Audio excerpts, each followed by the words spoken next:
There are so many ideas to open up this morning, but since Napoleon is with us, how do you spell hemorrhoid? Raiders. Hemorrhoid. Oh my God. What did I start? Let's When go. did you start? I can't do it. We'll do it live. Do it live! I'll write it and we'll do it live! Mister, will you please wake up, wake up, wake up, wake up, wake up?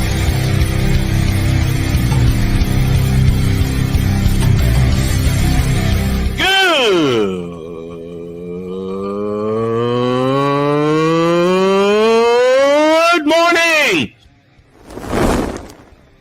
Snowman here to all you Brock Purdy and San Francisco 49er haters. Shut up. I got to thank you, Shane. I mean, whatever happened to the games where breaking 100 points was, I don't know, unusual?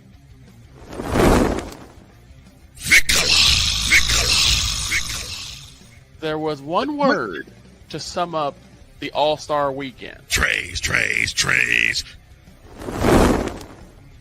Cause we take this job so serious. Splash Brothers, yes. Ray Allen, replace him with Steve Kerr. Reggie Miller, yeah.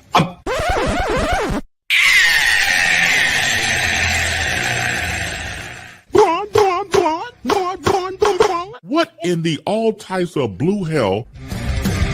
Those Seals are about as serious as the Raiders were last night. Oh yeah! Let's go, baby! Woo! I think I did good on my picks this week. Yeah, you did. Good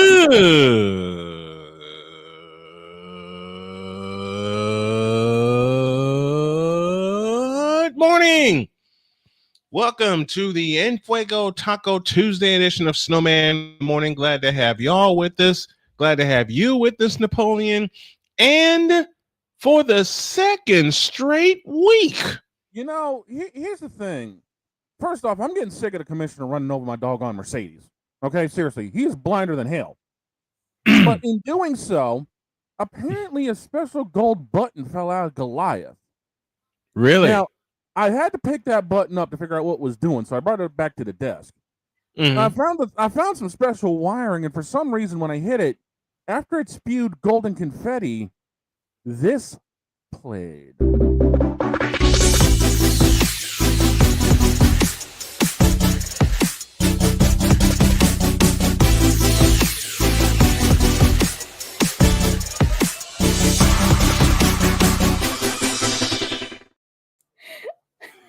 Surprise! Oh my gosh. Yeah, sitting on top of the mountain this week in the picks alongside Vic, it is our reigning queen of the picks. Ladies and gentlemen, Ms. Genevieve Yoso is also here joining us today, like always. That was beautiful. Okay. It would have been made even better if we had my desired song, but okay. We'll tweak it. We'll tweak it. I'm tweaking it. Trust me. I was just in a rush because I promised you an intro. Now then, Yeah. Why'd you lie to us? Wait, who? You. Me? You. Oh, What lie did I tell? That you didn't know anything about making picks. You I literally only went with like what you guys did, okay? I trust you guys. You're more experienced at this than me. You're more experienced at this than me. But who's won 2 consecutive weeks? Don't even ask me how. Don't ask me how. I kind of have a feeling I know how. I'll give you a salute.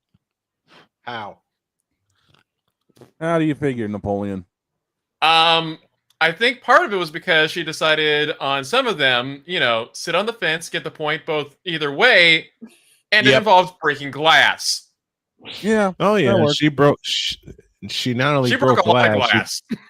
She broke glass. She broke a guitar. She broke a whole lot of things, and yes, she's sitting on top 2 consecutive weeks. How about that? And she how about and I didn't even need to backstab any friends about it. She also managed to break my spirit. I thought I took by, shots. How'd she break your managed spirit? to break my, by you guys giving her that dog on camera.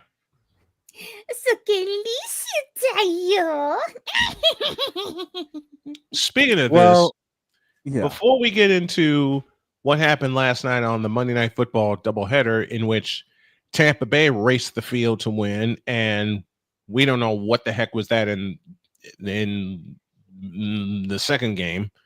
Yeah. I have a bone to pick with somebody.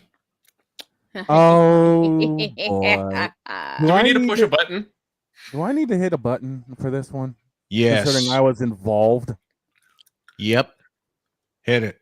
Oh crap.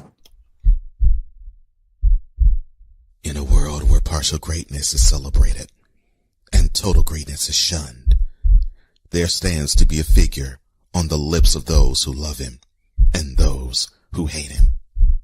The inane comparisons to Michael Jordan and Kobe Bryant continue and has existed since 2003. There is no end in sight, for the battle between those who unconditionally love and unconditionally hate him wages on. These are their stories. Welcome to the Bronsexual Confessions. I'll let Dawg set it up. Okay, so last night I was kicking back, watching YouTube, grabbing a bite to eat, getting ready to watch Monday Night Raw when a certain somebody there's the problem child for that one. Excuse me? You roped me into this. Excuse me, problem child? What am I, Mira? We'll talk about that later. So I get roped into coming into VC. I'm thinking, okay, somebody wanted to talk to me about something. I figured it might have been business related or something. I'm like, okay, cool. I'll be right in. Give me a couple minutes. No, it wasn't. It was Glitch opening his whole entire idiotic, stupid mouth. So what you're trying to say is... Yes. You had a conversation with a Bronsexual. Yes, Don had a conversation with a Bronsexual. I guess that's necessary. What you mean? Well, what I mean is this, and this actually ended up live on the end of Jen's stream because for some crazy reason, 2 nights in a row, I've shut everything down. Oh, and I got a highlight of it all, send it over to Snowman. I asked him to edit it so it could be shown here live, but I don't know if he's done that, so it might have to wait. I don't know. Well, you're gonna have to wait for me to get to it. Dawg, go on. So the first words out of this jabroni's mouth, and yes, thank you, Rock, for that, was yes. Quote. Oh dear God. You can tell Snowman this. I'm tripling down. LeBron is better than Jordan. Close quote. Then what kind of stupid are you? There's that. And then came 6 minutes of arguing where at the end of it, I was referred to as a Jordan sexual. Michael's time with the Wizards was brought up. LeBron not needing to play defense, even though there is a Defensive Player of the Year award for obvious reasons. And for some crazy reason, this ding-dong thinking that everything could be settled on a virtual basketball court. Oh, jeez. Give me this camera. No. Yeah. Give him the camera back. I got you.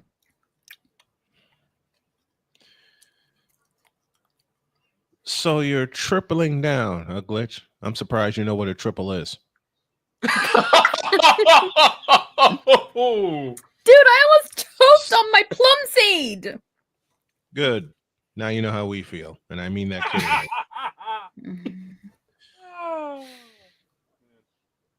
So you're tripling down, huh, Glitch? I'm surprised you actually know what a triple is, what it stands for, and what it means. You are a nut. You are a stupid, idiotic nut. You. You. How can you say he doesn't? How can you say that the hemorrhoid doesn't need defense when he never played defense in the first place? You idiot! How can you say some of the things that you say when clearly you've been drinking Clearwater laxative? No, do not summon that person. Do not summon that person. Do not summon Lightfoot. How can you say some of the?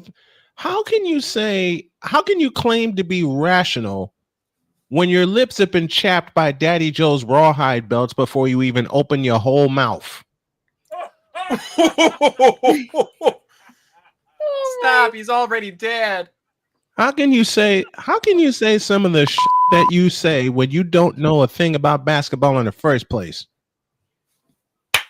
Listen, idiot. You actually think, and I mean that term very, very loosely when it comes to you, that the Lakers in current format with the hemorrhoid as their leader are going to make the Playoffs? Don't talk about playoffs. You kidding me? Playoffs? Just a reminder, he's the one that picked the Ravens and the Eagles in the Super Bowl. I can dig the Eagles, but the Ravens, not a chance, especially with this guy as quarterback who's ruined everything, just like LeBron's ruined everything in the NBA for 23 years. Okay, now I'm tripling down. There's an award that LeBron will never have. It's called Defensive Player of the Year. Why? Because Michael actually played defense. LeBron does not play defense. Hell, LeBron can't play defense the way V Shoujo can't get any on prom night. Oh my word! He's playing defense. LeBron playing defense is like Niji Sanji actually being a human being and telling people what's going on. LeBron playing defense is actually like Geno Smith being a quarterback. Hey, oi! Jim Ross, help me here.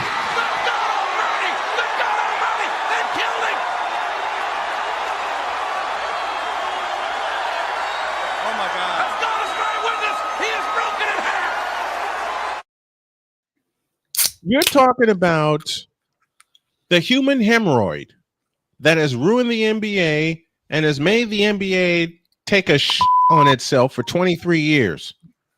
Really? Man, you got about as much knowledge as Gun Run got in his life. Yo!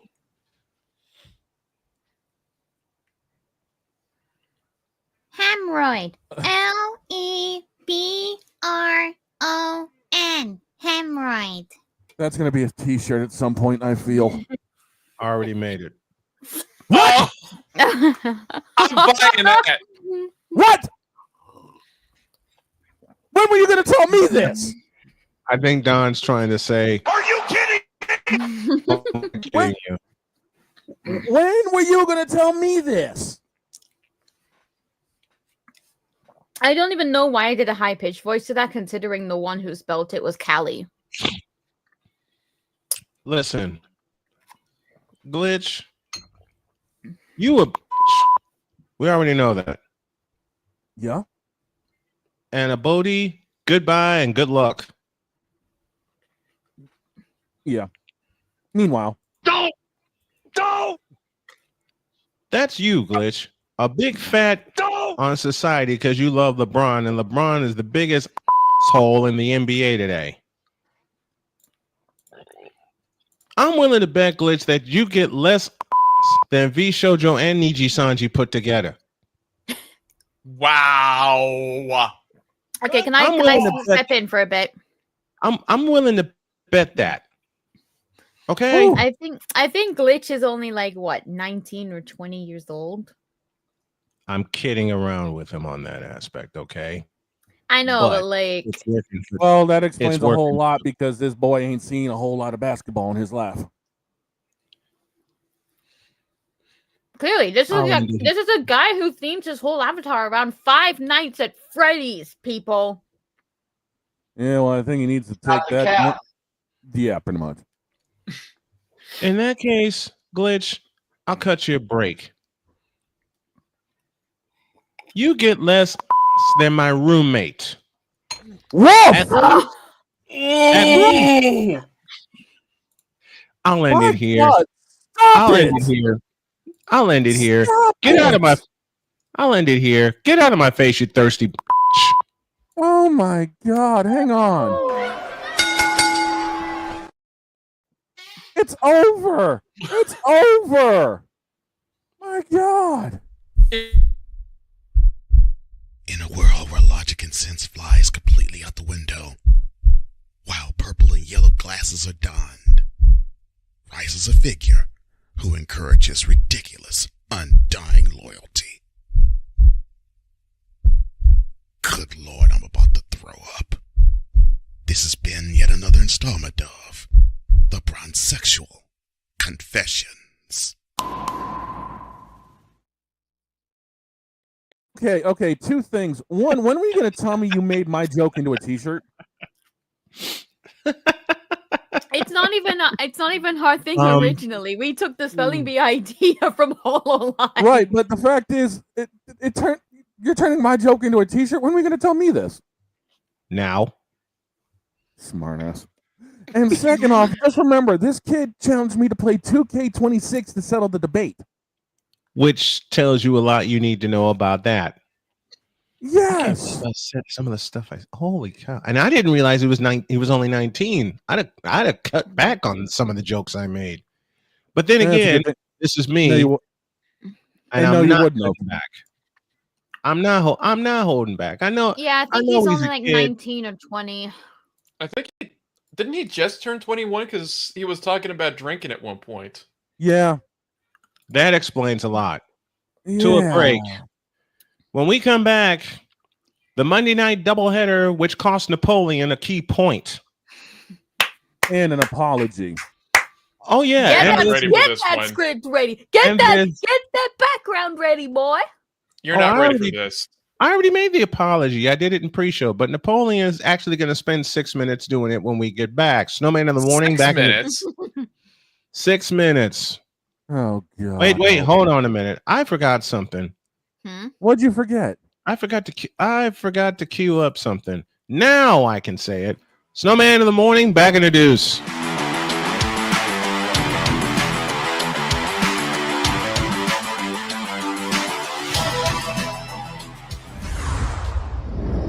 This is Snowman in the Morning. Join the transporter to Hades. Your butt and gut becomes one. Join the reformer of hooker whores. This is my daughter, Placenta Booty Johnson. Join the bronze car. Whenever you are in distress, take off your baseball cap and throw it in the air. Join your very own superhero of broadcasting, Chris Bass. So whatever color crayon they get, they palm it and do 2 circles, and that translates to, I can beat up black people. As he takes you through the week's paces in Baseline. Live every Saturday at 8 a.m. Eastern, 7 a.m. Central, Pacific Time Zone people, just stay asleep when this is on live and just catch the recording. Oh, I'm sorry. Exclusively on the Chris Bass YouTube channel.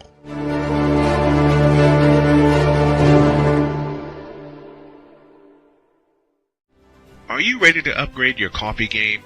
Prepare for an invasion of flavor with Invader Coffee. It's the caffeinated elixir that fuels champions, the blend that pushes boundaries. Whether you're battling deadlines or exploring uncharted territories, Invader Coffee has your back. Join the invasion at invadercoffee.com and taste the difference for yourself. Use the code SNOWMAN for 15% off your first order. Invader Coffee, veteran owned.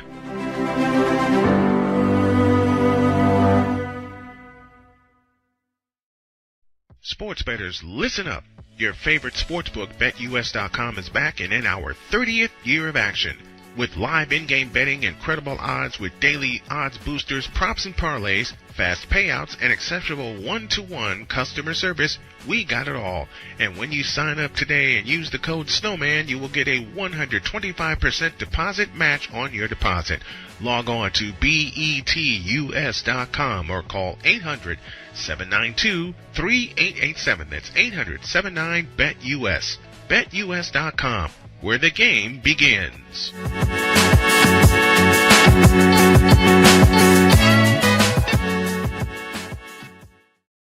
This planet has been great to me. It's given me gifts that I can't even explain. It's given me adventures and memories I'll never forget.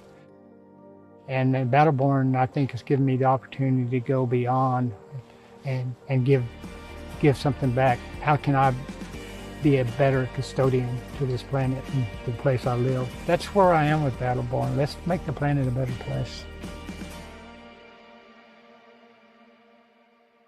'Cause we take this job so serious. You fool! Delete!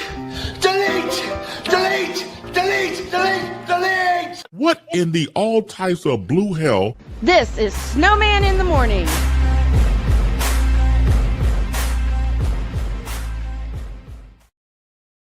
So everybody was asking me during the break, dude, where did all this venom come from? I don't know. Man, I ain't seen that much venom come out since Eminem went on top of the Empire State Building. Question: was the venom pink? You don't want to know what color this venom was. Oh, I was dear gonna Lord. say if it was pink, then you can blame me because you know, Blackpink, pink venom. You ain't taking it. You ain't taking this one. I'm taking this one. No, you know, You don't pink, know you know, Pink Venom is the name of their song, right? Well, I know. I am very familiar with Blackpink. I did a lot of research when you went to London. I did a lot of research when you went to London. Go on then. By Which the of way, their to my, songs by is the your way, favorite? to my old roommate, where that last joke came from, you still a and a nut and a. I managed to get my crown on, by the way. I have 2 crowns on now.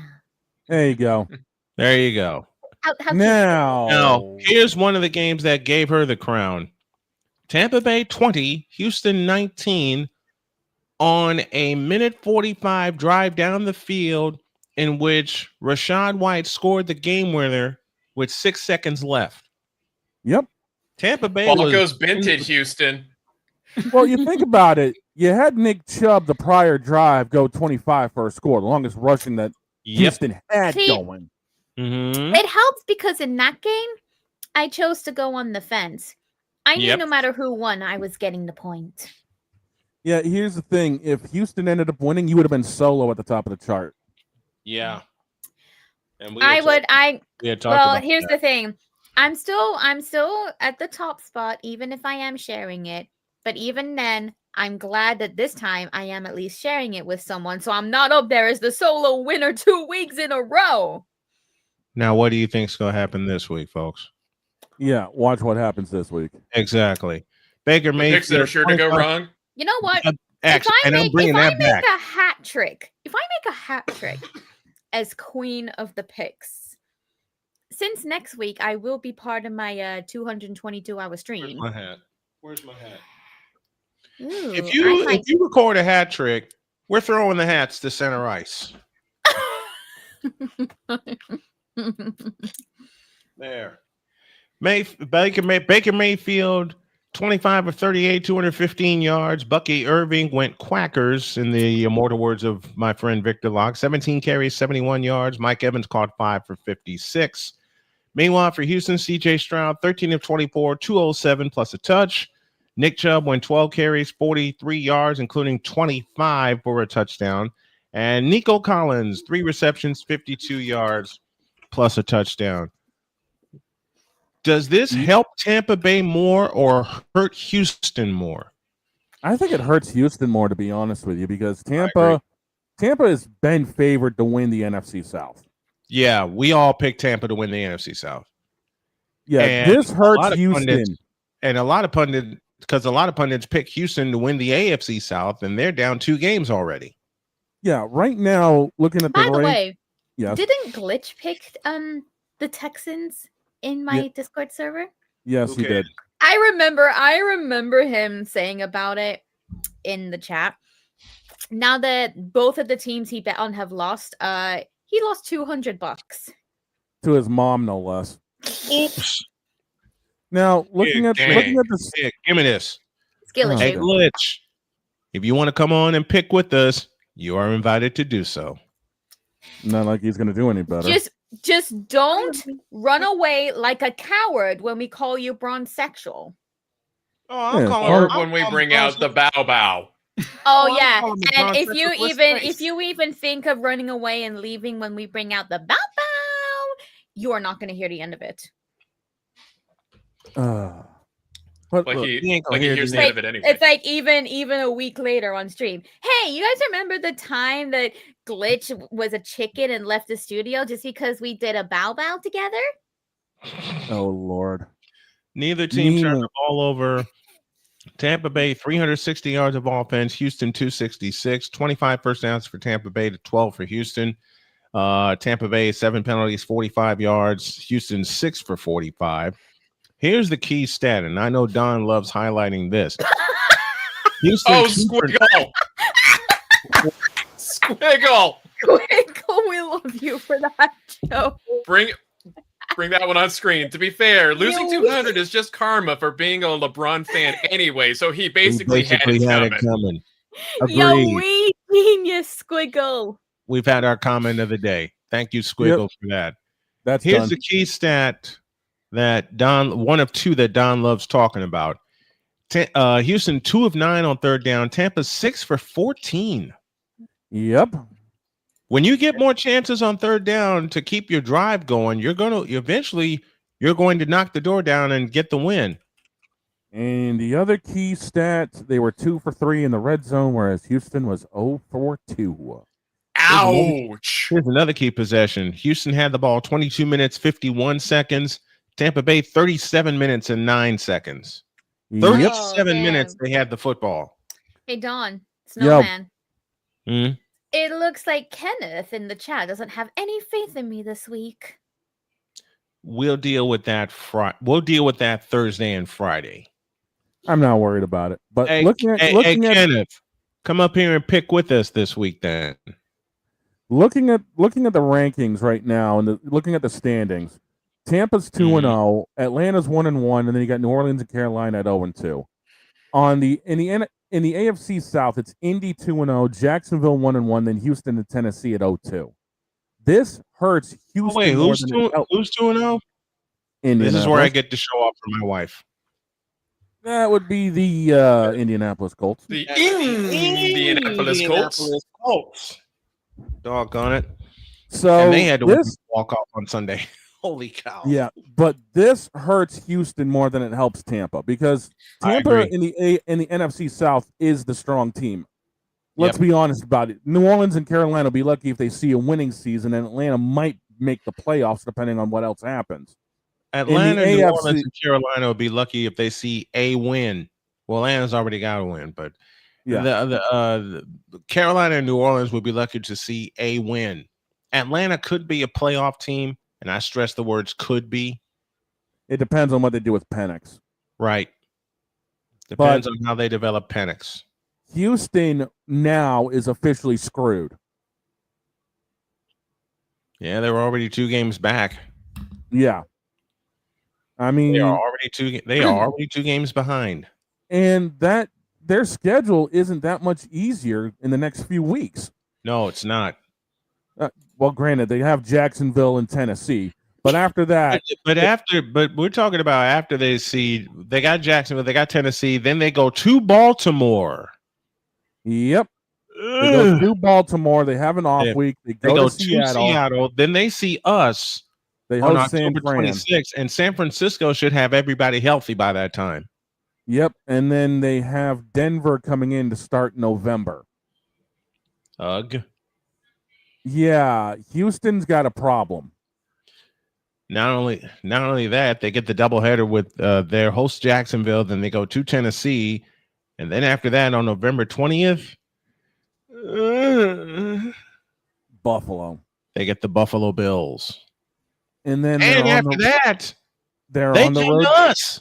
They're on the road to Indy, and then they go see the defending AFC champion City. KC.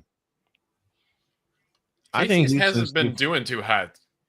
Every time I pick them, it's been a big old. That's been a shock to me. Not to me. Not to me. Half of that offense left. Well, you'd figure, Andy Reid knows what he's doing when he's, building teams up. You would think. Where did this come from? This strife in the locker room. They're still punch drunk after getting socked in the mouth by Philadelphia in the Super Bowl. Okay, then that begs the question: will it last all season? If they don't get their act together this coming week, then yes, it will. So you think they're gonna have to use the Giants as a get right game? Yep. And here's the strange thing. There's a possibility the Giants may use the Chiefs as a get right game. No, that's true. I mean, that is the NBC game of the week for this weekend. So is this going to be a game where we're all going to be breaking glass? Probably. You know what? Just for safety reasons, can we get a pregame break? For safety reasons. In other words, break the glass now before we have to worry about it on game day. Oh, I mean, whatever.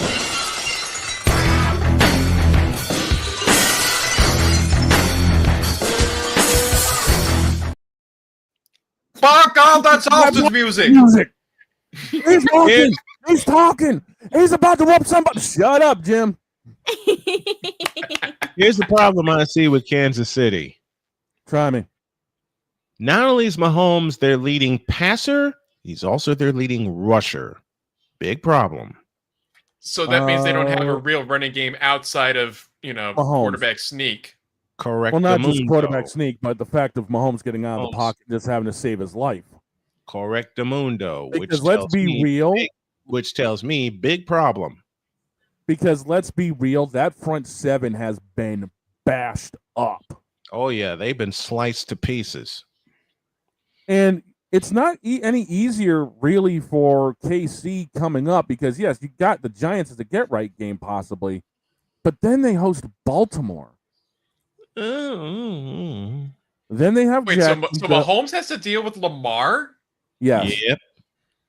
And the Ravens had I'm breaking glass for that. I'm breaking glass for that game. Now, here's the other thing. They've got Jacksonville after that for a Monday night game. That's whatever. Yeah. Jacksonville can go worry about Kenny Omega. Then they host Detroit.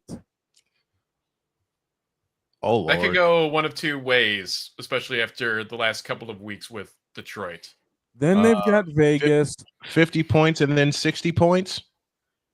Roughly. Then they've got Vegas. They've got Washington after that for another Monday night game. Then before the bye week, they're on the road in the 425 against Buffalo. I have a feeling there's going to be a lot of glass breaking. I have that same feeling. Ugh.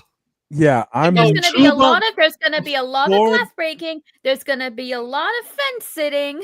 And there's going to be a lot of swearing, which is why I have the buttons handy. We're going to need OSHA and we're going to need therapy. Yeah, but at least we do the picks on Fridays. Yeah, we can actually go hide after we do the picks. Speaking of the picks, after a break, Napoleon has something to say. And we got another Monday night game to break down before we give our official standings, our grades, and a whole bunch of other stuff. And when I say a whole bunch of other stuff, I mean just that. Oh, Lord. And this is why I was prepared when Napoleon said, I have to make an apology. And I went, oh, dear Lord, why? Well, you'll hear why in a deuce.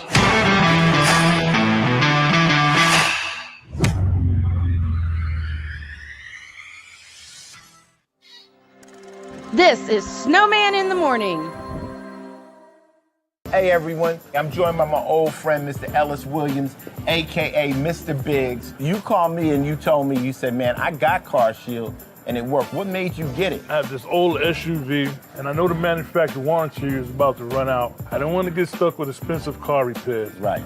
So I gave Car Shield a call. Coverage was very affordable and there was no long-term contract. A few months after that, transmission went on my car. I took it to my mechanic, they called Car Shield and saved my family and I $2,400. Car Shield is America's #1 auto protection company. Their administrators have paid out over $1 billion in claims and cover most vehicles from 5,000 to 150,000 miles. You'll receive 24/7 roadside assistance, courtesy towing, rental reimbursement at no additional charge. Give Car Shield a call today before it's too late. Remember, Car Shield cars go farther. Protect yourself now against expensive auto repair bills. Call 800-513-9263.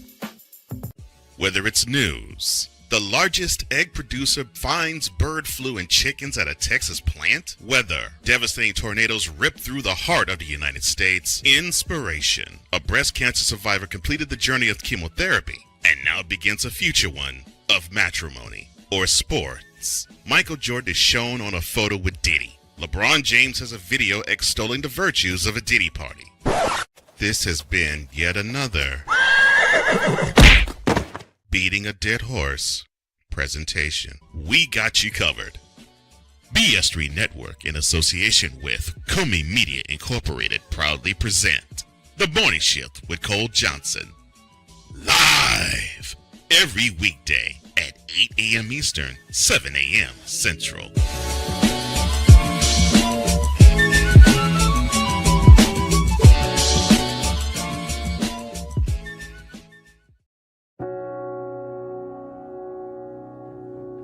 Do you remember our first group photo? This is it. Smiles all around, even though we were all nervous. Who could have imagined that our first weekend together would soon turn into a lifetime of memories? You're an amazing young man. Your brothers and sisters really look up to you. They're a big brother. It's so cool to watch the adult that you've become, and you really have done as much for us as you think we've done for you. You know, it took 20 years, and I got my third child, who was 17 at the time. There are so many rewards in life. You coming into our home was one of the greatest rewards we could have ever had. I ain't never felt so much love before in my life.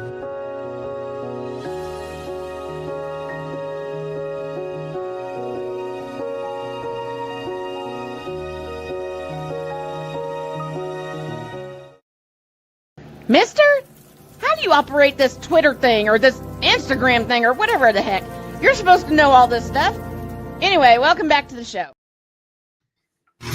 Welcome back to this edition of Snowman in the Morning. Glad to have you all with us. It's Tuesday, 39 after the hour, 21 before the new hour. And, oh, Lord. Ready to laugh. Or face palm. Here's Napoleon. Give me this camera. I have made a severe and continuous lapse in my judgment. I am here today to take full responsibility for my actions last night. What I did was foolish, reckless, and I don't expect to be forgiven. Last night, I made a choice that was wrong. I chose the Las Vegas Raiders over the Los Angeles Chargers, and there's no excuse for it. I was in a bad place, not emotionally, but in a bad place geographically, in Las Vegas. And that's not an excuse. I should have known better. I should have been aware of the potential hurt this would cause, and I wasn't. My loyalties were misplaced. My judgment was clouded by the allure of the black hole and the shiny new stadium. And I messed up. I'm sorry to the entire Chargers organization, to the Bolt fam, to the players, and to everyone who has ever believed in me. I made a terrible mistake. I know that I've let people down, and I am truly sorry. This is a learning experience for me, and I will do better in the future. I promise. Now give everybody back the camera.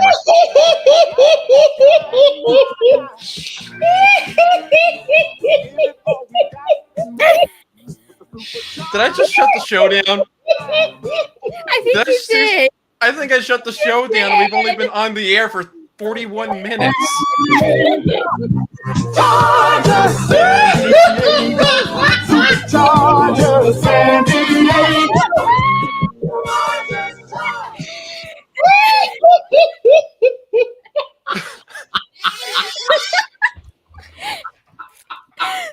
Congratulations. Okay, so then I guess on that note, have a good day. God bless. Hold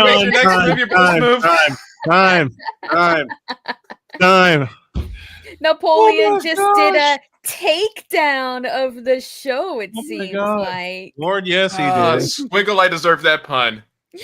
Napoleon literally just looked these two dead in the eye and he went, I don't think you're ready for the takedown. You know what's bad? Napoleon warned us in pre-show that he had something epic planned for this apology. He warned us. I mean, we saw the headlights of the train coming. We stood on the tracks like a bunch of dummies and just watched the impact. Look, where's that? Also, to answer your question earlier, Vic, if you're still here, yes and no. Both you and I won together this week.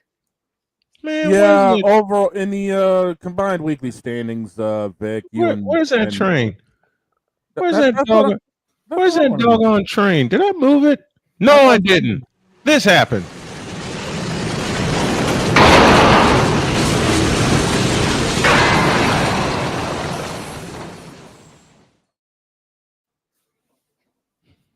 I mean, I can't even talk about the game now, even though the Chargers won 20-9 over a downtrodden, beat up, and I don't mean via injury either, Raider team, which Napoleon picked proudly.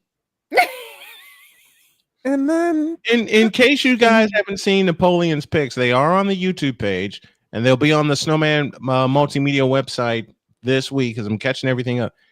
Just like how I also told him. Folks, he proudly picked the Raiders. For that, I will say this. Yes. You know the graphic that I was bringing up constantly because, Vicala. Replace Vicala and put my name on Infinity Trash. Infinity Trash all day. All day long, son. You did it again. I want you to see all this. All this. And if I can repeat what I told Napoleon the other week. You may. Give me this camera. I need to have the camera again like I did last week. Napoleon. You got it. Napoleon. I'm listening. Oh my god. It's really, in the end, basically a skill issue. Oh my god. And the second half of what you told me you can't say while we're on the air. No. That'll come later. Oh my god, Damien, you are so wrong. You ain't right for that, boy. Damien, you ain't right. Oh my god. He ain't wrong either. He's not wrong, but he ain't right in the head, man. He ain't right. Damien ain't right, but looking at that statement, he ain't wrong either. But then again, what do you expect from somebody who's part of the what is it? The Midwestern Committee of Fair Idiocy. Thank you. Where? Hey, Damien, here's where I get to pick on Damien very playfully. Hey, Damien, how about them Bears? Oh, and another thing for Napoleon, I am so sorry to use your beloved on you, but What kind of stupid are you? Oh God, help me today. I get to use a line that Napoleon used on Caleb Williams. Why are you shrinking? Get back up here and take your punishment like a man. No. Nah, he's doing that because I used his beloved Gura against him. Oh, that's it. Oh my God, today. I am beyond embarrassed for what has been seen. The Squiggle says that, I mean, he also at least made Logan Paul's apology more tolerable as it's actually proper and not just for clout. True. Facts. Oh my gosh. And for me, like, what clout? I'm a 700 subscriber YouTuber, for God's sake. Where do we even go from here after that? We're gonna try something. I don't know what would that be. I was just saying I don't know what.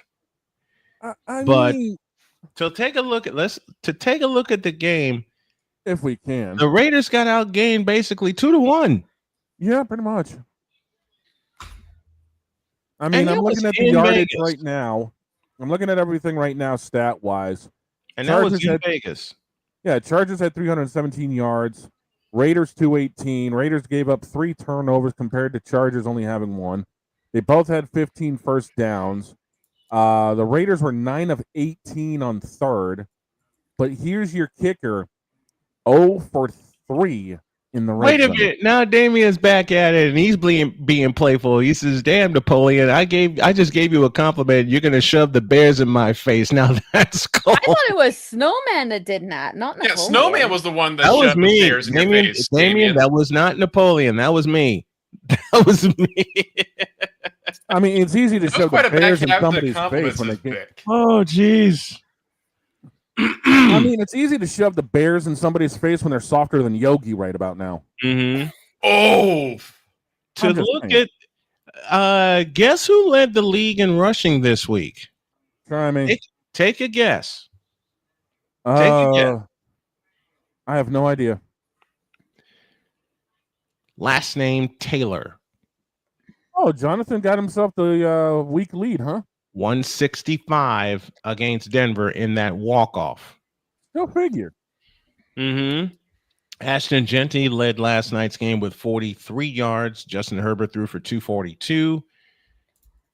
But yeah, okay, this is where I kid around with Napoleon. Shouldn't you have known that it was the Raiders?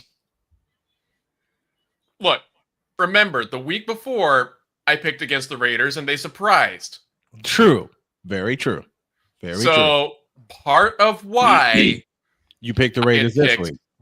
Yes, because who knows? They could have been a surprise winner, despite the odds being stacked against them. I mean, very good. Here's the thing, though, man. I might be a fan of the New England Patriots, but in certain matchups, I'm sure as hell not a dumb.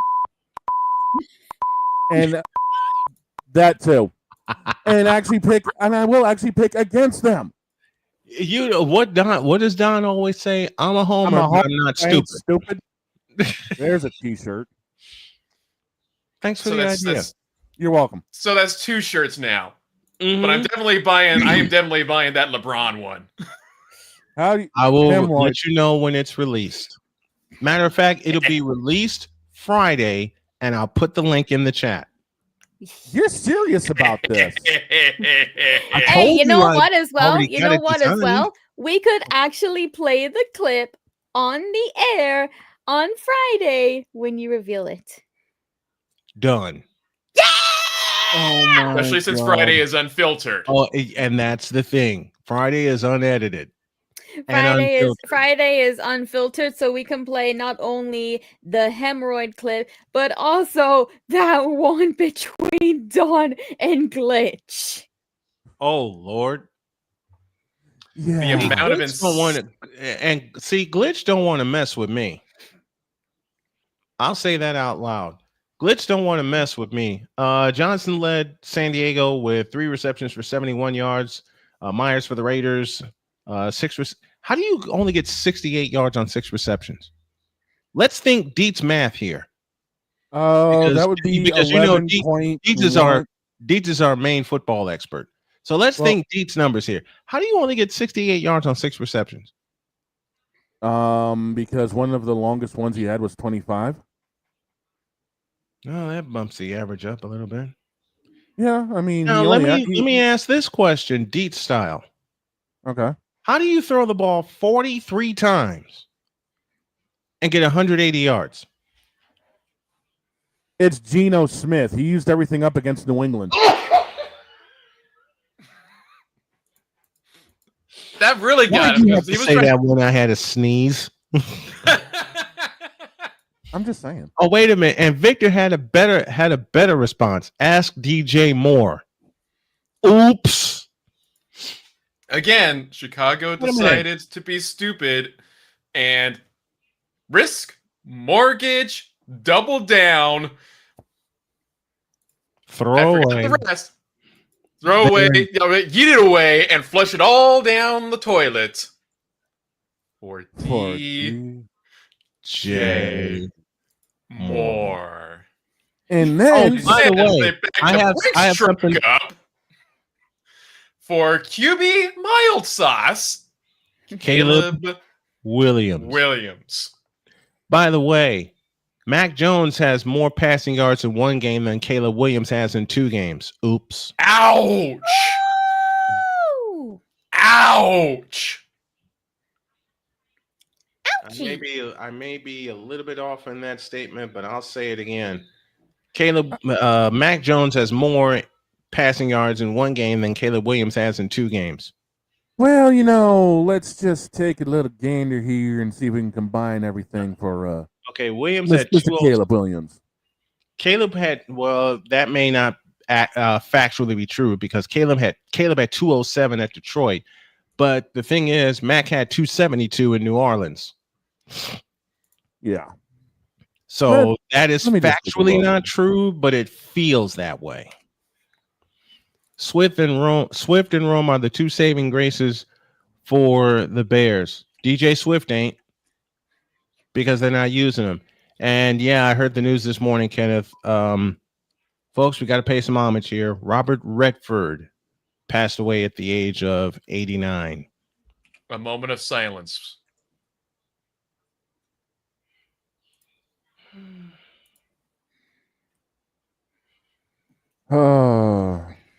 May he and James Earl Jones always make the fans come now. Yep. May he and James Earl Jones always build it and the fans always come. We will remember them both. Amen to that, brother. Combined, since I got the stats in front of me, Caleb has 417 total yards. Okay. But he's thrown for only 3 touchdowns. Well, okay, there you go. He's thrown. Say that last part again to me. This entire season so far, he's only thrown for 3 touchdowns. Oh, you know something great? Mac Jones, a backup quarterback, threw 3 in 1 game. Yeah, didn't he also not have a pick that game? He did not throw a pick. The 49ers did not turn the ball over. Caleb has one. They had 1 turnover in the form of a fumble, but Mac threw 3 touchdowns and no picks on Sunday. Caleb happens to have 1 interception. Oops. Just saying. And that came at Detroit. Yep. He threw 30 times, 19 completions for 207 yards. 207. How paltry is that? Well, unless you're Geno Smith. But anyway. Exactly. Mac Jones threw 39 times and maxed out at 279.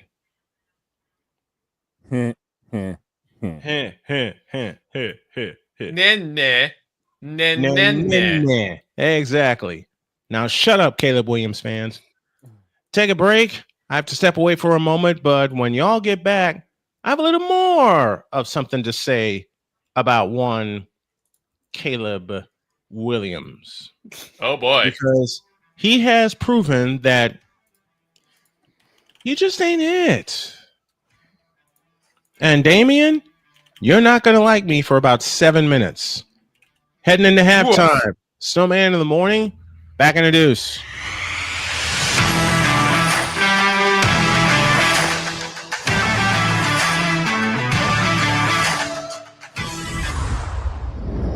This is Snowman in the Morning. Join the transporter to Hades. Your butt and gut becomes one.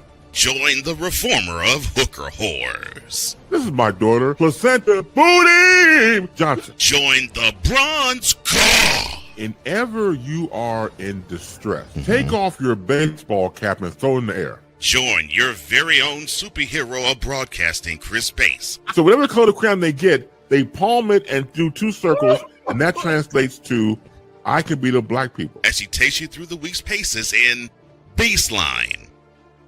Live every Saturday at 8 a.m. Eastern, 7 a.m. Central, Pacific Time Zone people, just stay asleep when this is on live and just catch the recording. Oh, I'm sorry. Exclusively on the Chris Bass YouTube channel.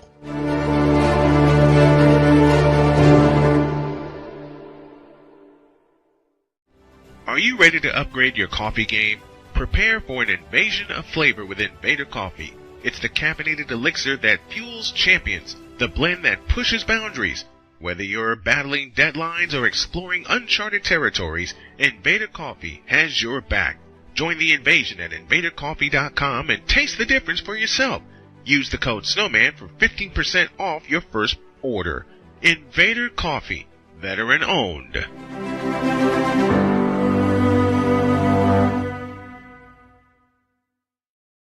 Sports bettors, listen up. Your favorite sportsbook, BetUS.com, is back and in our 30th year of action.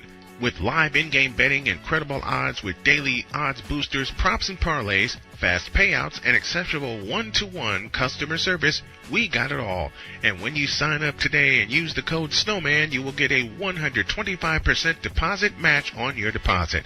Log on to betus.com or call 800-792-3887. That's 800-79-BET-US. BetUS.com, where the game begins.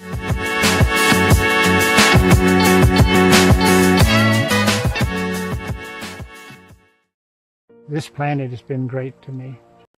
It's given me gifts that I can't even explain. It's given me adventures and memories I'll never forget. And Battleborn, I think, has given me the opportunity to go beyond and give something back. How can I be a better custodian to this planet and the place I live? That's where I am with Battleborn. Let's make the planet a better place. 'Cause we take this job so serious. You fool! Delete! Delete! Delete! Delete! Delete! Delete! What in the all types of blue hell? This is Snowman in the Morning. This is Snowman in the Morning. Hey everyone, I'm joined by my old friend, Mr. Ellis Williams, AKA Mr. Biggs. You called me and you told me, you said, man, I got Car Shield and it worked. What made you get it? I have this old SUV and I know the manufacturer warranty is about to run out. I don't want to get stuck with expensive car repairs. Right. So I gave Car Shield a call. Coverage was very affordable and there was no long-term contract. A few months after that, transmission went on my car. I took it to my mechanic, they called Car Shield and saved my family and I $2,400. Car Shield is America's #1 auto protection company. Their administrators have paid out over $1 billion in claims and cover most vehicles from 5,000 to 150,000 miles. You'll receive 24/7 roadside assistance, courtesy towing, rental reimbursement at no additional charge. Give Car Shield a call today before it's too late. Remember, Car Shield cars go farther. Protect yourself now against expensive auto repair bills. Call 800-513-9263. Whether it's news, the largest egg producer finds bird flu in chickens at a Texas plant, weather, devastating tornadoes rip through the heart of the United States, inspiration, a breast cancer survivor completed the journey of chemotherapy and now begins a future one of matrimony or sports. Michael Jordan is shown on a photo with Diddy. LeBron James has a video extolling the virtues of a Diddy party. This has been yet another beating a dead horse presentation. We got you covered. BS3 Network, in association with Comey Media Incorporated, proudly present The Morning Shift with Cole Johnson. Live every weekday at 8 a.m. Eastern, 7 a.m. Central.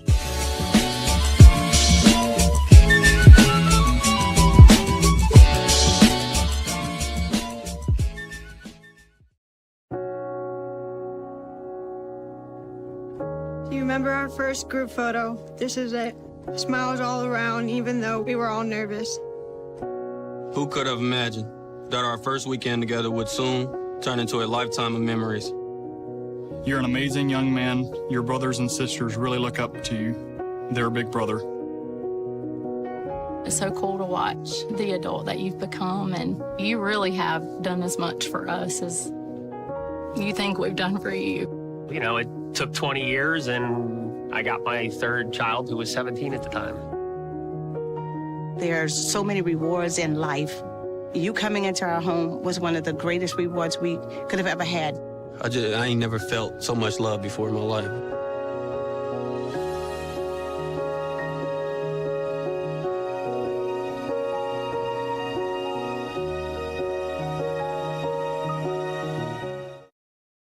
Mister?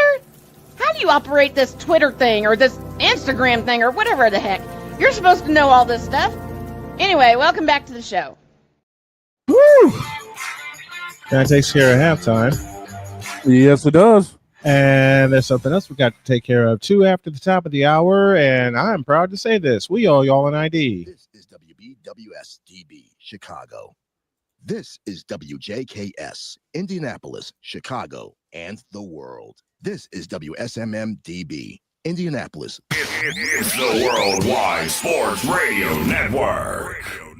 You're listening to WQVZ, 1700 AM Mission Radio. For me and the Lord, we got an understanding. We're on a mission from God. He's the armchair quarterback.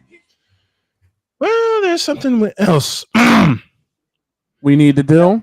I believe it is that time now, isn't it?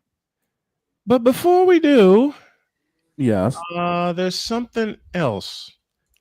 I want to show y'all something hilarious.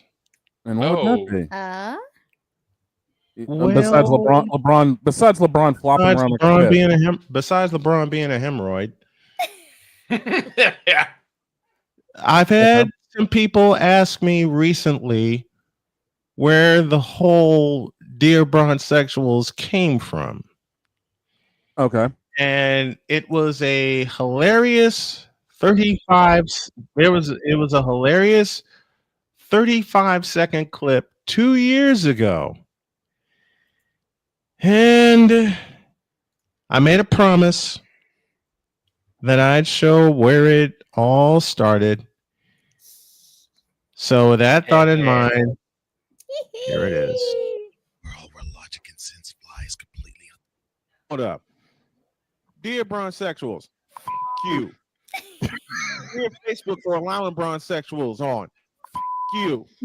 Dear ESPN for putting Braun. Dear ESPN for putting Braun on in 2003. You, and you. Allowing them to get on the platform. Dear LeBron James, you for ruining the NBA. Now get the f out of my face, you thirsty hook the horse. Oh my God. Wow. Dear Bronsexuals, you. Dear Facebook for allowing Bronsexuals on. You. Dear ESPN for putting Braun. Dear ESPN for putting Braun on in 2003. You, and you. Allowing them to get on the platform. Dear LeBron James, you for ruining the NBA. Now get the f out of my face, you thirsty hook the horse. Oh my God. Oh dear Lord. That's brilliant. That's where it started. Where's that meme of like the guys like starting to slow clap and then it's just that's you mean that's where it started. You mean this button, John?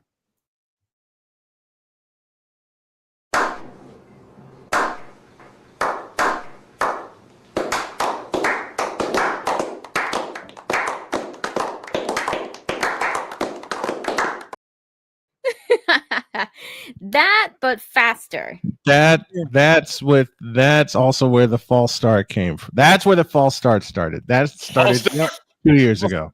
Yep. And it has carried on ever since. It has. It even made its way over into my lexicon during Dawn's intros. And Napoleon started that ish. Yep. I thought you started doing all of that. Just a moment. The one that you did was funnier because Don was about to wrap up his intro. All of a sudden, oh, you're right. He was about to wrap it up. Without further ado, time. Yes. With that being said, time. I'm laying back in this chair and I'm laughing my head off. And Don, bless his heart, going, "Hey, ref, that's against the defense, not me." It was like, get your eyes eventually it became, "Ref, get your eyes checked." Yes, it did. Yes, it did. Matter of fact, I believe you got me over here screaming like I'm Tom Brady. Oh my! You have it? I believe I have it.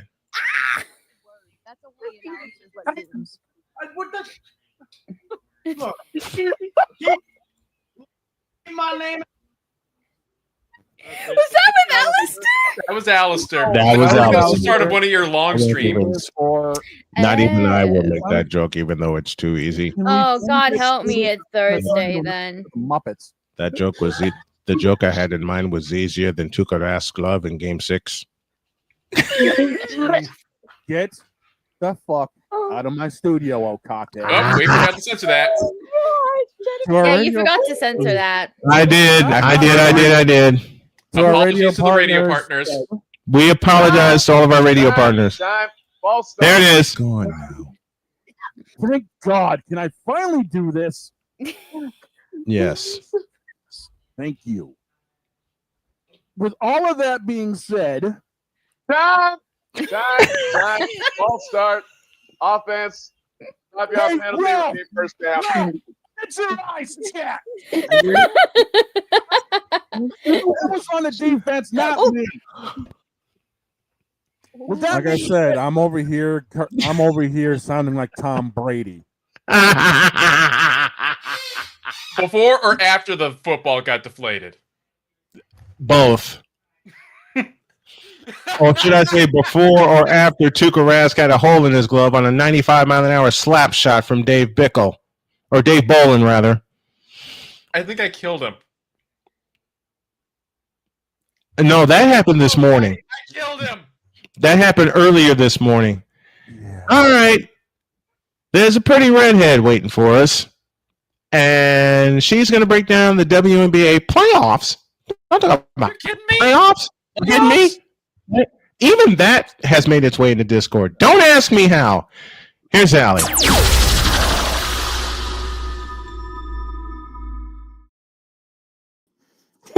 You know that when even Allie is shaking her head at our craziness. Good morning, Allie. How are you? I'm doing fabulous. Look at all the people we have on here. Look at. Hello, beautiful people. How are you today? We're good. We're good. Apparently, I'm getting roasted 29 ways from Sunday, and there's nothing I can do about it. Hey, I got roasted earlier. I made the idiotic pick of the Raiders over the Chargers. Oh, okay. Yeah, I understand it, but hey, this is a new week. This will be week 3. And Damien, Chicago Bears over Detroit. Let's just say that the Trustman era in Chicago is back.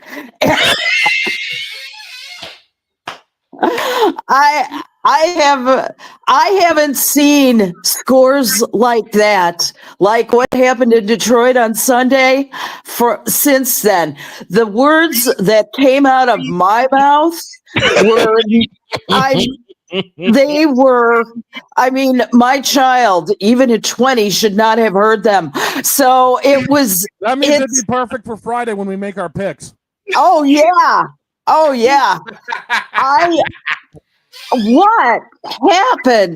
What happened? I cannot. just because Jalen Johnson isn't in the lineup, we fall apart? We give up 52 points? I mean, yes, Dan Campbell, great Detroit Lions head coach. I mean, okay, so they almost made the Super Bowl last year. That's no goddamn excuse. Mike Jump's already happened, and here we are 3 minutes in. Good night, everybody. You know it. Sorry, FCC. We already had to apologize to the radio partners once, so. They were pathetic. They were so pathetic. Where is Caleb Williams? He is not the quarterback of the future. If he's going to stay like this, it ain't happening. I mean, he looked worse in week 2 than he looked in week 1. We had faith for about 3.5 quarters, and look it, fell apart. End of game. Mm-hmm. Since then, and I mentioned this stat yesterday. Since the end of the third quarter against Minnesota, the Bears have given up 73 points. Yes. It's like, what the hell are you thinking?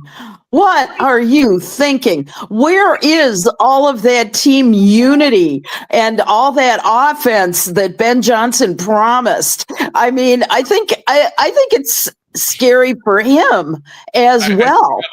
Training camp. I think all of that went the way of the Blues Brothers and that Dodge they had out the window.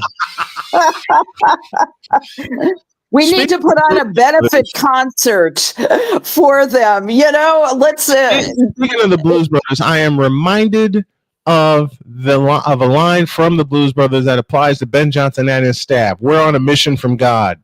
Yeah, well, I think the mission is failing miserably. Send the entire team back to two-a-days. Because they got to learn the fundamentals if they're going to be able to play the game right. Hey, especially after this cat. Do not say that F word. Do not say fundamentals around here. You can't say fundamentals around here, especially. And I keep Allie out of this group name, especially given the Midwest Committee of Bear Idiocy that sees all kinds of red roses and hope and doesn't bother to look at the real numbers that come their way. Allie, am I telling a lie here? You are telling the absolute truth, Snowman. You are telling it. You're telling it like it is. Am I? What do I always say? I'm the lie. Yeah. Yep. I'm looking at the line score here: 14, 14, 10, and 14 in the Sunday game. They held the Lions once to one field goal. That came in the third quarter. Mm-hmm. You turn that into a touchdown. It's 56 points. which means. Oh my gosh, 10 touchdowns in 5 quarters. It's ridiculous. You allow Goff to go for 334. Jahmyr Gibbs gets 94 on the ground. Amon-Ra St. Brown, which some Bear fans that I know personally put him down, and I'm thinking, why are you doing that? He goes off 9 receptions and 115 yards. Mm-hmm. It is literally the worst performance I've seen since the Trustman era. I have, and that's taken in a lot. And I remember Trustman. He was an offensive coordinator for the 49ers once upon a time, and he was praised after he took the role that Mike Shanahan vacated. Yeah, right.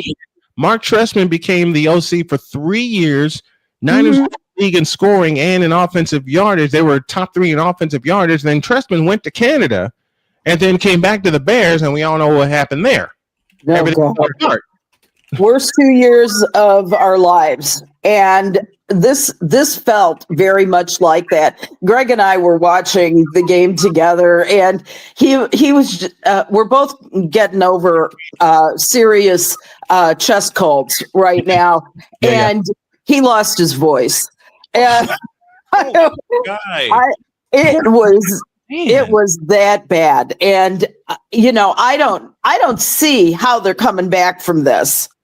They're not. The only with the people up top, okay, yeah, means Ryan Poles has got to go. Yes, he should have never been. Ryan, I said this. I said this once. Allie agreed with me. Victor agreed with me, but the Midwest Committee didn't. I'll say it again, and I've been proven. Ryan Poles is a puppet. Yeah, he is. He's a puppet of the McCaskies, of George McCaskey. And I don't know. The biggest issue that I have with the McCaskies is that they always look the wrong way when you're providing guidance on how you want your team to come together. The last time that anybody had any influence outside of say Virginia was when her father was founding the team. He was the one who wanted Mike Ditka. Nobody else did. And since the old man died, there's just been a whole lot of mediocre. Now that says something when you've had this whole lot of mediocre. I go back to one game which defines this current era of the Bears, which has now lasted 13 years. Mm-hmm. They had Green Bay in their house for the NFC Championship in 2010. Mm-hmm. There was so much hype surrounding this game, and then all a broken Aaron Rodgers did was walk the Packers right down the field, stick it in the end zone, and since then, they got socked in the mouth and kicked in the rear end, and they haven't recovered. They have not recovered since a half healthy Aaron Rodgers walked down the field. And remember, Aaron Rodgers didn't play the week before. He didn't play in the divisional round. Yeah, but he comes back for the NFC Championship and walks down the field on you. Nah, I'm more than embarrassed. The only thing more embarrassing than the Bears is the Chicago Sky. Oh, Lord. That's where we really get started with this segment, folks. I sat through 6 hours of exit interviews last week after the end of the Chicago Sky's season. And I wrote down a few very pithy quotes from Jeff Paglioccia. And I was astounded at some of the things he said. I don't doubt his heart, as he said. I pour my heart and soul into this job every day. Now, I have no doubt that Jeff does precisely that every day. When you have a team that doesn't work, there's a thing that you do, and that's you try to figure out what went wrong and why, and then you work on fixing it. Yep. However, his answers, to my mind, were wrong. And I quote directly, "We think Tyler's the man for the job."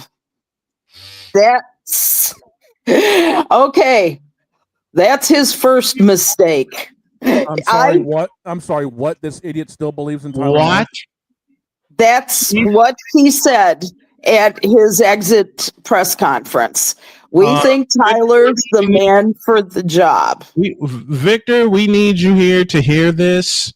He still thinks Tyler Marshall's the man for the job. He's an incredible human being. That's a direct quote from Jeff. Great at building relationships. One of the brightest young coaches in this league. So much I'm grateful for. Glad that he's here. Glad that he's here. Glad that he's here. I mean, he's a very friendly guy. He is great at building relationships, but that doesn't mean he's a great coach. clearly, it doesn't translating on the floor. No, it's not translating where it's supposed to translate, on the floor. Right. He's supposed to give them the killer instinct. Frankly, I think being a nice guy does not necessarily mean that you're going to be a champion in another year. Exactly. I mean, James Wade had a lot more talent to work with, I think, during his time there. He too was a nice guy, but he also had, he knew how to work with talent and bring the best out in them. And I think that's one problem. Everybody in the interviews, and I have to say that Angel Reese and Ariel Atkins did not attend those exit interviews. Apparently they were unavailable, and which means they would be scheduled at a later time. Which tells me they're both out of there. That's very possible. The problem being that they're hinging a lot of next year on the fact that they have this new practice facility that's being built in Bedford Park.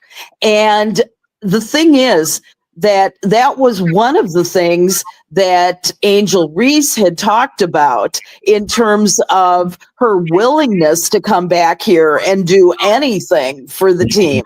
And the thing was that tomorrow they're actually having a ceremony, a dedication ceremony in Bedford Park for this facility. What Angel had been vocal about, even in previous discussions throughout the year, had been that she doesn't like taking showers with the community, which is what happens at Sachs Recreation Center. That is a public recreation center in Deerfield. It's not close to her house in Burr Ridge, let's put it that way. And it's just, it was inconvenient. They had to schedule practices around every other team that wanted to practice there. And it was like being in high school again, It's or on a travel team in high school. You have to find for a professional WNBA team, they are putting a lot into this practice facility. If I'm able, I'm going to try and go down there tomorrow and talk about it. And they said that the questions would be limited to nothing but the practice facility. Of course. Yeah. Well, you know why they put that stipulation in. That's obvious. Well, yeah.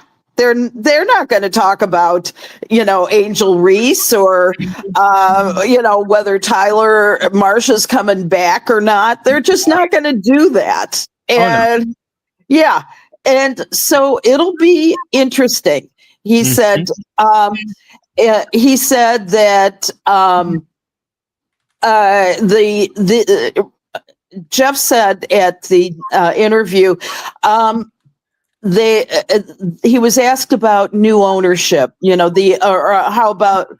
the ownership had showed its commitment to building the Sky into a great organization.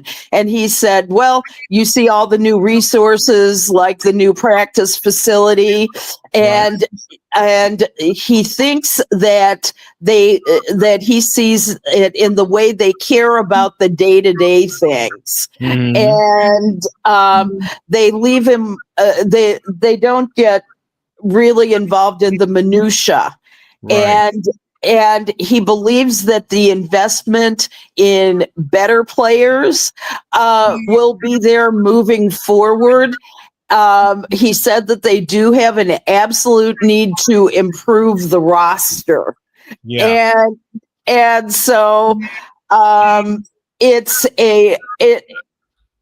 think their hearts may be in the right place, but it remains to be seen if the decision-making processes they go through really are going to be effective for the team. Right. I'm not convinced.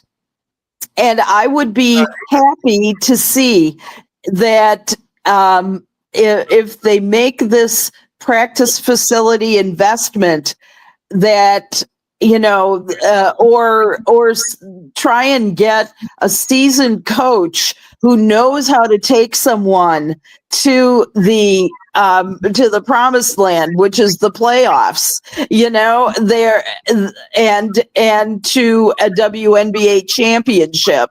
Mm-hmm. I'm not seeing any of that right now.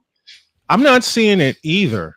We all talked about this off the air, that Chicago doesn't have, what's the word I use? Direction. Yeah. There is no direction with this team. Go ahead, Shane. There's no identity. I mean, the fact of the matter is this team has been all over the place the last couple of years. And Jeff even said it himself in one of the exit interviews that Angel has had 2 good years here. Until he hears otherwise, he's on the team. But there's rumors flying everywhere that he will be traded. So the question is, how much of an identity can a team have if there's a plan A and a plan B, and you're not sure which way you're going? Yeah, that's a very good point, Shane. It's going to be an issue until, first of all, Angel is going to be, essentially not quite a free agent, but people around the league will pay a lot of good money for her. She wants to know that the team is going to be really investing in the team and in allowing her and Camilla to do their thing. Coach, you need to get a low post coach there. Yes. Allie, you have said this Allie has said this on this program for 2 years.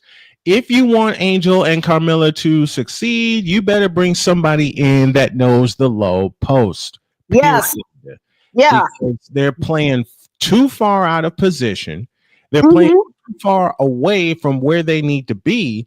And when they get caught at the top of the floor, say against a team like Golden State that loves to swing the ball around, they are caught napping too many times. Exactly. They are, I think that's one of the reasons why she sat out the last 3 games. I mean, I think the back injury was a nice cover, but I honestly believe that until the management actually does something in those areas, they're not going to have Angel next year. Camilla also said, Jeffson, or not Jeff, Tyler's a nice guy. We like him building relationships.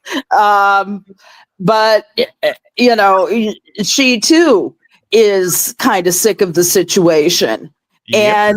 And together they could be a real force.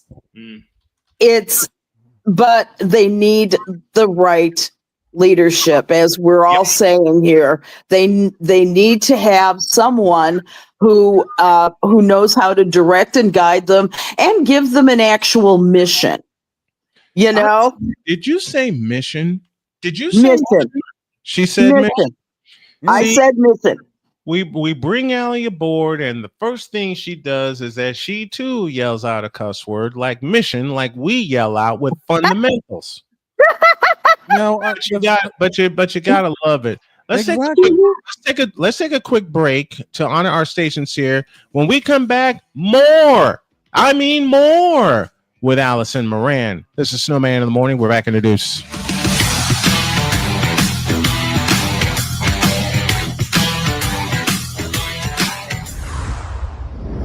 This is Snowman in the Morning.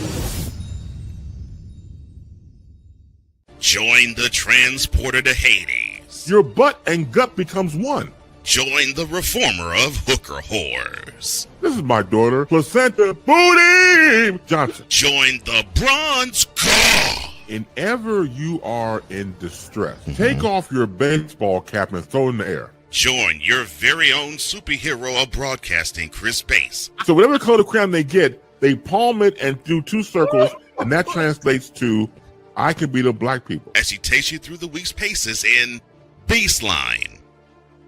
Live every Saturday at 8 a.m. Eastern, 7 a.m. Central, Pacific Time Zone people, just stay asleep when this is on live and just catch the recording. Oh, I'm sorry. Exclusively on the Chris Bass YouTube channel.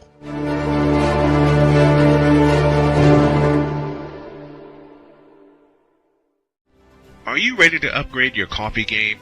Prepare for an invasion of flavor with Invader Coffee. It's the caffeinated elixir that fuels champions, the blend that pushes boundaries. Whether you're battling deadlines or exploring uncharted territories, Invader Coffee has your back. Join the invasion at invadercoffee.com and taste the difference for yourself. Use the code SNOWMAN for 15% off your first order. Invader Coffee, veteran owned.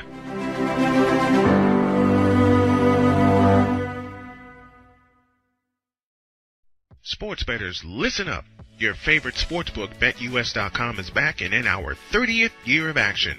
With live in-game betting, incredible odds with daily odds boosters, props and parlays, fast payouts, and exceptional one-to-one customer service, we got it all.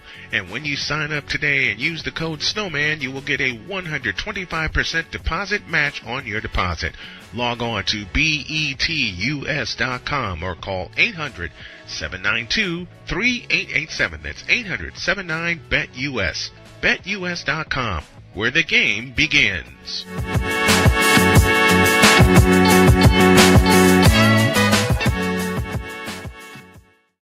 This planet has been great to me. It's given me gifts that I can't even explain. It's given me adventures and memories I'll never forget. And Battleborn, I think, has given me the opportunity to go beyond and give something back. How can I be a better custodian to this planet and the place I live? That's where I am with Battleborn. Let's make the planet a better place. 'Cause we take this job so serious. You fool! Delete! Delete! Delete! Delete! Delete! Delete! What in the all types of blue hell? This is Snowman in the Morning. I couldn't tell you what Neil tapped the blue hell. Welcome back to this Tuesday edition of Snowman in the Morning. Glad to have y'all with us. And yes, we're rocking it old school, which means there's a piece of business called an ID. You're listening to WQVZ, 1700 AM Mission Radio. For me and the Lord, we got an understanding. We're on a mission from God. This is KS, Indianapolis, Chicago, and the world. 34 after the hour, 25 before we get up out of here. Allison Moran is with us for the second half of the Token Female Takeover. Upstairs to Shane. Now, my big thing before we move on dealing with Angel Reese is, and I think this is going to be the biggest question for a lot of teams, who's really going to invest in her when she doesn't invest in the team or herself? Yes, she's had flashes of brilliance, but you don't buy a lighter for it to flick on every 3 or 4, sparks. She needs to have some sort of consistency to make the value worth it. And so the question is, who's going to take that risk? And I'll couple that with what I've said a lot that we've all have said before, and we all have talked about it. Her last great game was at LSU when she had 17 points and 20 rebounds, oddly enough, against Iowa, a game they lost by 7. The next best game she's had close to that was a comeback victory against the Indiana Fever for the Chicago Sky when she scored 15 in the fourth quarter and wound up with 25 for the game. Since then, what's been her best game? Which leads back to Dawg's question: who's going to take all that responsibility? Who's going to take that on when she doesn't even take responsibility for herself or her game? That's a really good question. I could see her in the lineup at Dallas for one. I could really see her fitting in well there. I could see her being the final cog of the piece at the LA Sparks. I would say that those two teams are hurting for somebody like Angel and her. And I mean, she could be paired with Paige Beckers or Kelsey Plum, and they would be a very, very potent offense for any team. She would be the cog in helping them overcome their difficulties this year, and why they're they're both lottery teams. And I could see that they would fit into that scheme pretty nicely. I think the mistake that the Sky made with her was trying to put her in a position that she had no business being in. They took her out of her comfort zone. They were working on improving certain parts of her game while also expecting her to be the same person underneath the basket that she has been forever and ever. And I think that kind of duality messed her up the same way that it messed up Michael Jordan in his sophomore season. And it was, there was such a huge problem with that. The other thing that I think, that the Sky erred in was in, and it is more concerning for me for Angel as a person, is she needs, if she is a leader on a team, she needs to be the leader. She can't be she can't be the one to score all the points. She's had this issue for this season that I noticed, that it's either the Angel show, the Angel Camilla show, or nothing at all, and that's a problem. And you brought that up before the first game of the season, because when we did Allie's notes, the first thing she said that concerned her, it concerned every Sky fan that took a look at the opening game with a critical eye, they wanted Angel to run the point. Immediately, Allie jumped out of her skin and went, "Why?" Yeah. And you saw the end result. Yes. A 35-point blowout when Angel, after the first possession of the game, and Dawg, you were there with me riding shotgun. Yep. Victor was there as well. First possession of the game, they had Angel run the point. It turned into a near 24-second violation. Indiana came down and immediately splashed home a 3, and they were off to the races. That was that. That's it. Yeah. And it's scary to watch stuff like that as a Chicago Sky fan. And I have no argument with anything of what you just said. The concerns that I have is, how do you go on from a team that you have openly criticized in a very big way, got a suspension? I mean, if you have an argument with your boyfriend, you might try to work it out, but in a long-term relationship, I would say that openly dissing somebody really does signal the end of a relationship. I tend to think that this is the end. And I mean, the fact is that the team suspended her for those comments. That tells you right there that the team's fed up with it. So, again, this leads into the fact of who's going to try to take her on and take on not just the personality, but the brand recognition that she has. Go. Yeah. English EXT failed. I think that we may have seen the last of Angel, to be honest with you. Now here's another scenario though, buddy, and that is if the Sky say part waves with Tyler Marsh, and they come to Angel and they say, Angel, what's it going to take for you to stay? You're our best scorer. What's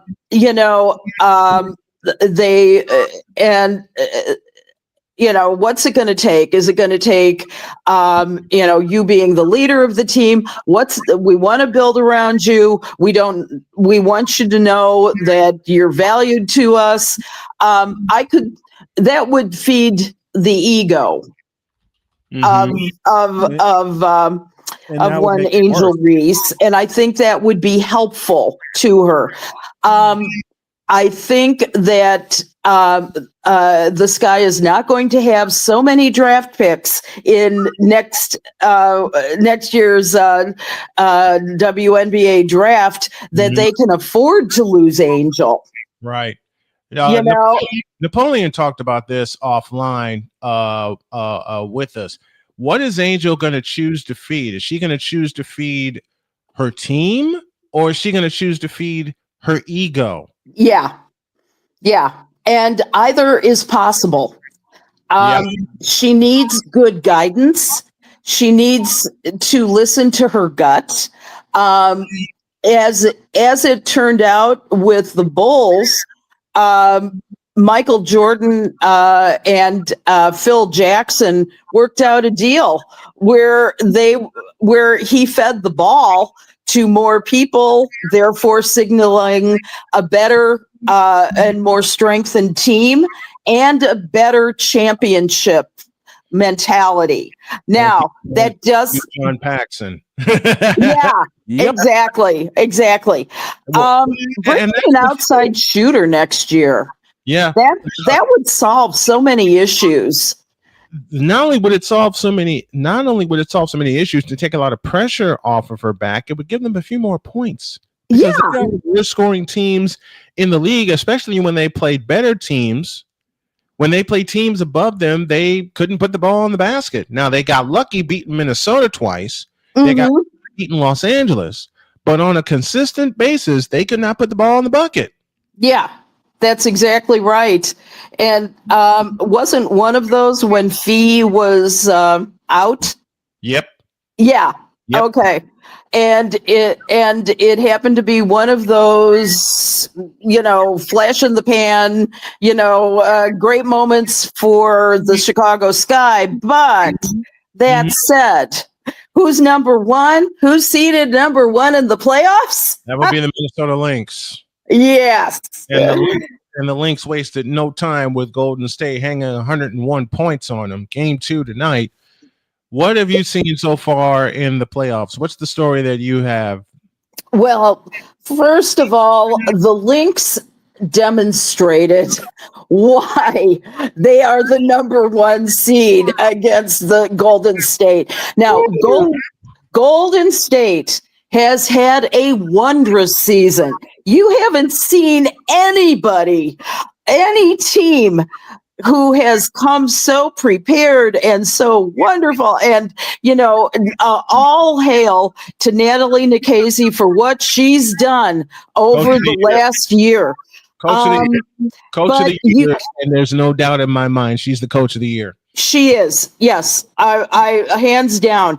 The thing is that they do not have the experience to go. Yeah. Now, their game tonight is in. It's in San Francisco. I'm sorry, it's Wednesday, and I was about to say, boss, I hate to correct you, but the game's tonight is Dream Fever and Aces Storm. Okay, say that again. Aces Storm. Aces Storm in the night. Seattle. It's Dream Fever. Dream and Fever in India. And let's stick with the Fever, even though this may be the last game of the year because Indiana's playing so shorthanded. Yeah, I can tell you from experience, Gainbridge Fieldhouse is going to be loud. Yep. It's going to be loud tonight. And that crowd alone, to answer Damien's comment, that crowd alone just may carry him back to Atlanta for Game 3. They're ready. It's possible, but here's the deal: is that if you don't have Aaliyah Boston playing at her top form, or Kelsey Mitchell, it's going to be a 2-game sweep. It shall be. If you don't have Mitchell or Boston playing at the top of their game, and in the second half, Atlanta did such a good job dismantling that Indiana defense and getting Boston away from the basket. And defensively, they flipped the switch on Kelsey Mitchell and took the ball out of her hand. Kelsey needs the ball. Kelsey needs the ball in her hands. She needs the ball in her hands for 40 minutes tonight. Yes, absolutely. And also, Boston needs to watch her foul count because she was subbed out with her 5th foul in game 1, and Indiana was still within striking distance. They trailed by 8 with about 9 minutes to play, and by the time she checked back in, the Fever trailed by 14 and never got within single digits again. And playing Brianna Turner ain't gonna make it. They made Indiana stagnant, and Turner can't handle the ball, wasn't a threat to score. I mean, it's just going to be that Aaliyah has got to play 48 minutes of basketball. And to borrow from the late great Jim Durham, every time Brianna Turner touched the ball, they sent a posse after her. Yeah. Ready. That's right. They sent a posse after her and she wasn't ready. So they play team ball tonight and let the crowd carry him back to Atlanta for Game 3. Meanwhile, there are the Las Vegas Aces. Oh my God. There's Asia Wilson. They won 17 in a row if you count their playoff win, and they too had a 100-point game. Now 102-77 to be exact. Now they just got to go to Seattle and blow them out again, and I see another 100-point game for the Aces. These girls are unstoppable. That's for sure. Now the thing is that Becky Hammond and the Aces have never lost a first-round game ever.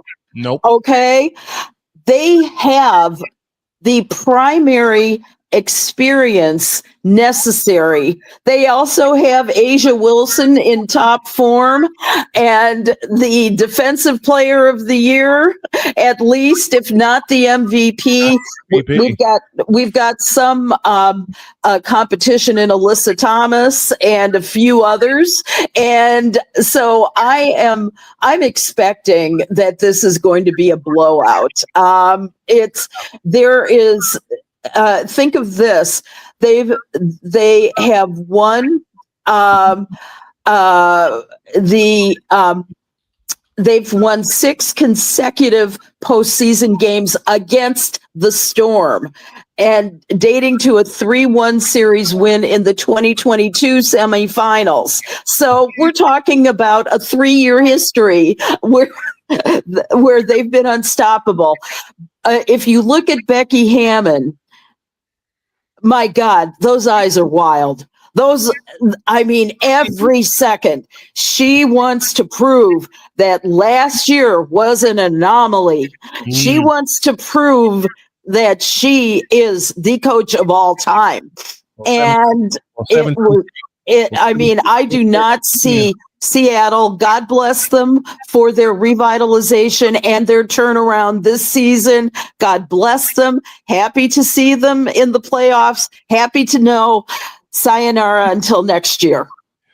Well, 17 straight wins, 18 tonight. Yeah. It's gonna be 18 tonight, 16 to close the season, and 2 in the postseason is going to take care of that. Even though I know Seattle's going to be loud, in the Climate Pledge Arena, aka Key Arena. And for those of you NBA old schoolers like Allie and I remember, when it was Key Arena before that, it was the Seattle Center Coliseum. That's right. Which only sat 14,000. Now it seats 18,000. That's right. Yeah, it's phenomenal. And it's exciting as well. I cannot wait to see what happens tonight. But again, this was the rebuilding year for Seattle. So, with the absence of Jewel Lloyd, with everything that's happening, I think that it's going to be very easy to see the Las Vegas Aces back in the fray. Not so certain is number 4 Phoenix Mercury against number 5 New York Liberty, who had the only overtime game this during game 1. Now, Sabrina Ionescu mad? Yeah. Yet don't make Sabrina mad. Sabrina's not pretty when she's mad. Because if you make Sabrina mad, the overtime period happened in New York. That's exactly it. Now, here's the big question, and all of us media members are on the edge of our seats to know if Breanna Stewart will be able to play. And tomorrow night, game 2 at home, and we'll see. She had an MRI yesterday, and I think smartly for the team, raising of blood pressure for every media manager across the coasts. They are not going to release that information. She's listed as a game time decision. And the thing is, though, I think that as much as the Mercury has improved this year, as much as they've been a good team, I really believe that New York has got this one, whether or not Breanna Stewart plays. If they could push to a game, go ahead. Thomas and company, good luck winning in New York. Yeah. I had to say, good luck winning in New York. In fact, the queen here next to you picked New York to sweep the series. Interesting. Well, it's entirely possible. I'm seeing that. If not, Ella the elephant is going to run on the court and mow down a few of the players, and I think that'll be that for the Liberty. And I just think that the biggest concern I have is who is going to step up. Who's going to step up? Now, there are a few. There's Kennedy Burke, who's a possibility. Izzy Harrison, Nyara Sabali. Yep, I love to see that matchup. Sister against sister, Satu Sabali versus Nyara, and I'm looking forward to that. If Stewart is unavailable for tomorrow's game, we will go ahead. Kennedy Burke, I believe, is going to be the wild card for New York. She is. Yeah, most definitely. She is going to be great. Let's see, too, about Natasha Cloud. Natasha Cloud was huge in the game 1 victory. She got she had 23 points and 9 field goals were the most that she's hit since joining New York. So I'm looking at a true blood game for tomorrow night. I feel it strongly, which the Liberty is going to win. And Liberty's out for blood. and we got to get the heck out of here. Allison Moran joining us as she does every week with the Token Female Takeover. Thank you, Allie, so very, very much. We love you, and we'll talk to you next week. Love you too. Have a great week, guys. Thank you.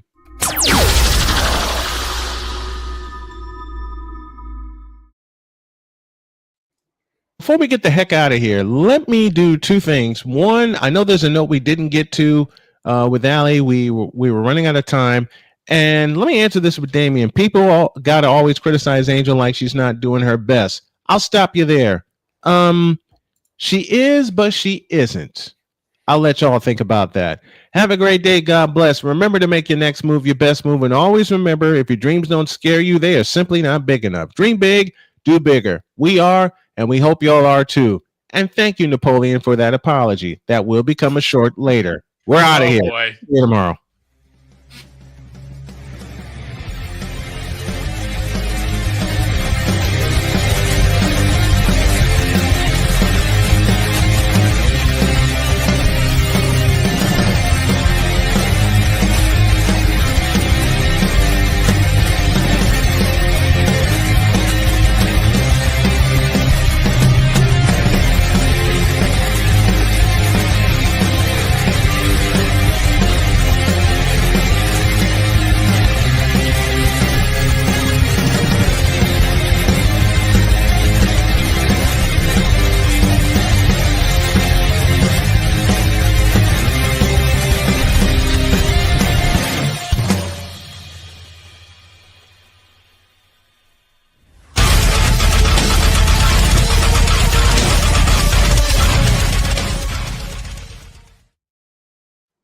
By the way, Damien, who's in the playoffs and who ain't? That would be the Indiana Fever. A final ID. You're listening to WQVZ, 1700 AM Mission Radio. Now we're out of here. See you tomorrow.